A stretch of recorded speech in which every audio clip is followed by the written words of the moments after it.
The Arizona sun burned across the vast horizon, spreading gold over the desert floor.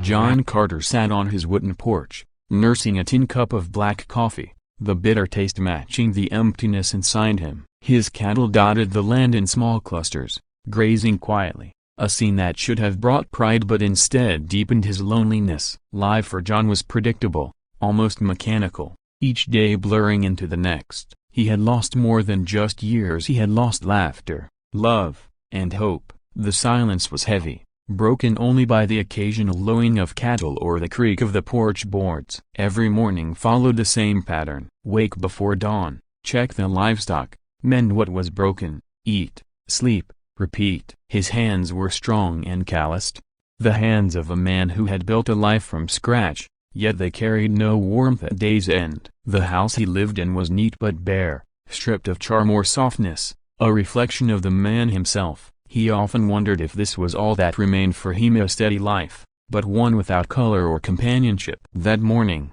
however, held something different. There was a stirring in the air, a sense of change. As the light stretched longer over the plains, John stood and walked toward the corral, a place he checked each morning out of habit. The horses snorted softly, stamping against the dusty earth. He was about to turn back when he noticed something unusual. Lying near the wooden posts, wrapped in a woven Apache blanket, was a figure. He blinked hard, certain his eyes deceived him. A woman. She was small yet carried herself with quiet strength even in rest. Her skin was bronzed by the sun, her hair long and black, cascading like silk over her shoulders. His breath caught in disbelief. John froze in his tracks, unsure whether to approach. Questions hammered in his mind. Who had left her there? Was this some trick, a trap laid by enemies or restless raiders? His ranch was secluded but not invisible, and the territory had seen its share of conflict between settlers and the Apache people. But as he stepped closer, he saw her chest rise and fall gently. She was alive, breathing, her face etched with weariness. Slowly, carefully, he crouched down, brushing dirt away from the blanket. Her eyes opened, dark and piercing, meeting his with a fire that startled him more than anything else. There was no fear in her gaze, no pleading, no weakness. Instead, her eyes carried a mixture of defiance and sorrow, like someone who had seen much more than her years should hold. John shifted uncomfortably under her stare, realizing this was no accident. She had been placed here, on his land, deliberately. His mind raced, but his heart did something he could not explain. It pounded with urgency, with an unfamiliar pull toward her. For the first time in years, he felt his solitude crack, like sunlight forcing its way through storm clouds. She did not need to speak for him to understand the weight of her presence. When she finally moved, it was slow and deliberate, as if testing whether she could trust the ground beneath her. John extended a cautious hand, offering support, but she shook her head. With effort, she sat upright, clutching the blanket around her shoulders. A faint breeze tugged at the woven edges, carrying with it the faint smell of smoke and sage. John studied her silently, realizing she was much younger than he first thought, perhaps no more than 20 summers. Yet her eyes betrayed wisdom and pain far beyond her age. She murmured something in Apache, words he could not grasp, then fell silent again. He tried speaking gently. "You're safe here." The words sounded clumsy, too simple for the gravity of the moment. She tilted her head, listening to the unfamiliar language, then managed a reply in broken English. "Safe? Not Safia." Broken bar here. Her voice was soft, yet the warning in it was clear. John's brow furrowed. Who had brought her to his ranch, and why? His mind struggled to form answers, but his instincts urged him not to leave her alone. She was far from home, vulnerable in a land where danger lurked for both her people and his kind alike. He knew one thing, that her presence would change everything. The morning sun climbed higher, burning away the coolness of dawn. John offered his hand again, and this time she hesitated before taking it. Her touch was light but firm, her fingers roughened by work, not sheltered or weak. He helped her to her feet, steadying her as she swayed briefly. The blanket slipped slightly, revealing a simple deerskin dress beneath, marked with delicate stitching. She quickly pulled the blanket tighter, her pride refusing to allow vulnerability. John respected that. He had lived long enough to recognize resilience when he saw it. and this woman radiated it like the desert radiated heat. As he studied her, he wondered what story lay hidden behind her arrival. No Apache woman would wander into a settler's land willingly, not when tensions ran high and danger lurked at every border. She had been left here with purpose, and the thought unsettled him. Yet, standing before her, he could not bring himself to see her as a threat. Her presence was fragile and fierce all at once, a contradiction that drew him in. For reasons he could not explain, he felt a deep responsibility, not because she needed saving, but because fate had placed her at his door. The silence stretched between them, heavy with unspoken questions. Finally, she lifted her chin and spoke again. "Why a broken barmy here?" The broken English was enough to pierce his heart. He shook his head slowly. "I don't know, but you're not alone now." The words felt strange coming from his mouth, almost as if they belonged to someone else. Yet, as he spoke them, he realized they were true. Something inside him shifted, something he had not felt since before the years of solitude swallowed him whole. For the first time in what felt like forever, John Carter was no longer alone. John carried the water bucket from the well, its cool surface sweating against the desert heat, and placed it before her. Anna accepted it silently, her eyes steady on his as she lifted the ladle. Trust did not come easily, not between two worlds bound by suspicion and conflict, but there was a quiet understanding in the way she took only what she needed before passing it back.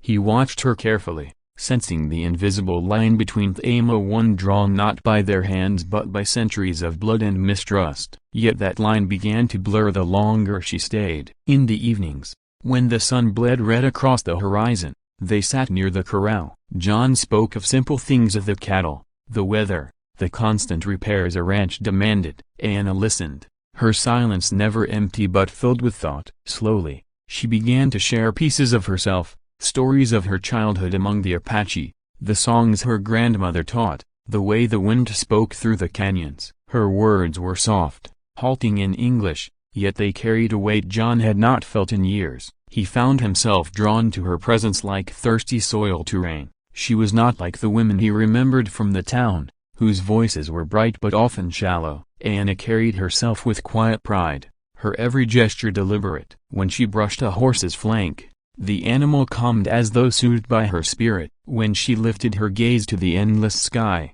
John felt as though she saw something greater, something beyond his reach. He began to wonder if fate had not left her on his porch by accident but by design. Still, shadows lingered at the edges of their fragile bond. John knew the danger of harboring her. His neighbors were quick to suspicion, and gossip rode faster than horses in small towns. Already he noticed eyes on him when he rode to market, questions unspoken but sharp as knives. He also knew her people would not forgive what they might see as betrayal, an Apache woman living beneath a white man's roof. The thought gnawed at him, yet when she smiled faintly by the firelight, all doubts seemed to scatter like ash in the wind. One night, as coyotes howled in the distance, their hands brushed while reaching for the same piece of wood to feed the fire. The spark that passed between them startled John more than any gunshot. He pulled back at first, ashamed of the warmth that surged through him, but Anna did not flinch. Her eyes searched his with something unspoken,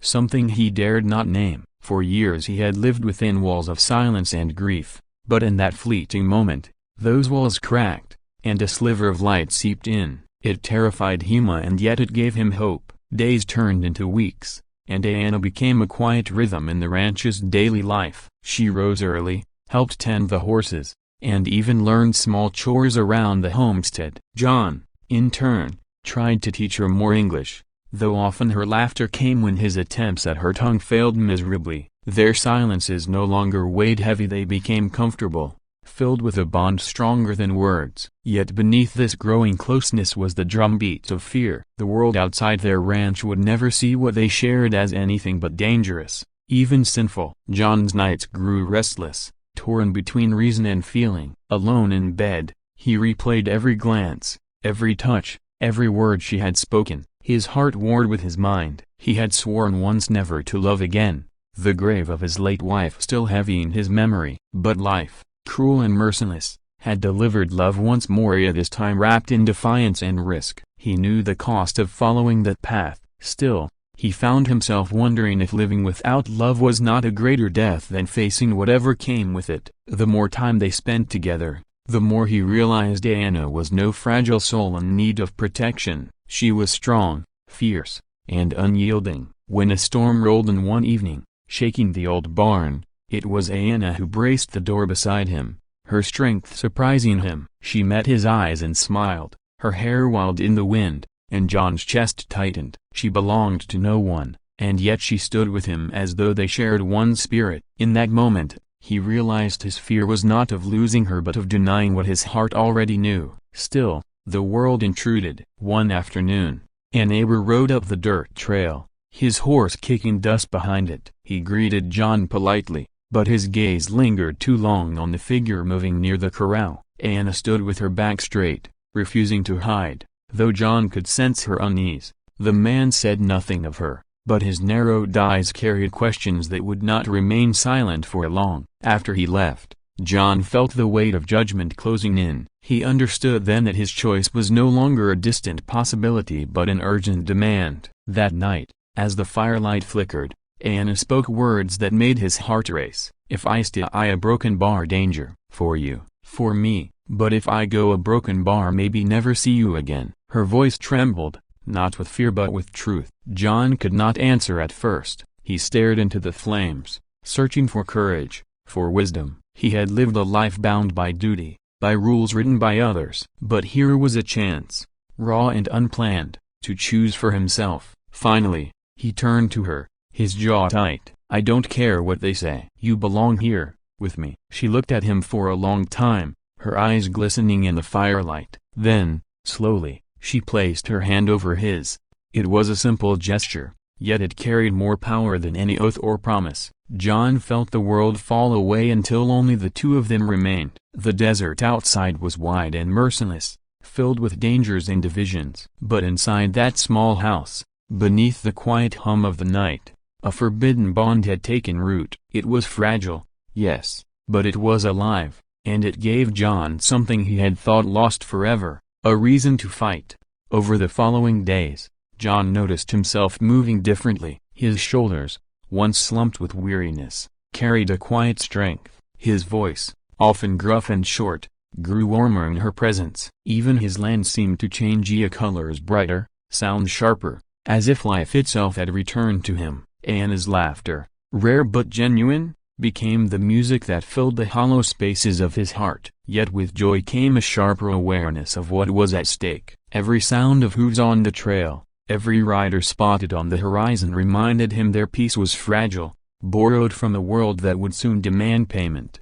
One evening, while fixing the corral fence, John caught Anna watching him with a look that stole his breath. It was not just affection, it was trust. She had given him something far greater than her presence. She had given him faith. Faith that he would stand beside her, no matter what came. He wiped the sweat from his brow, his chest tightening with both pride and fear. He knew then that there was no turning back. Whatever storm awaited them, they would face it together. And for John, a man once broken by loneliness, that was worth every risk.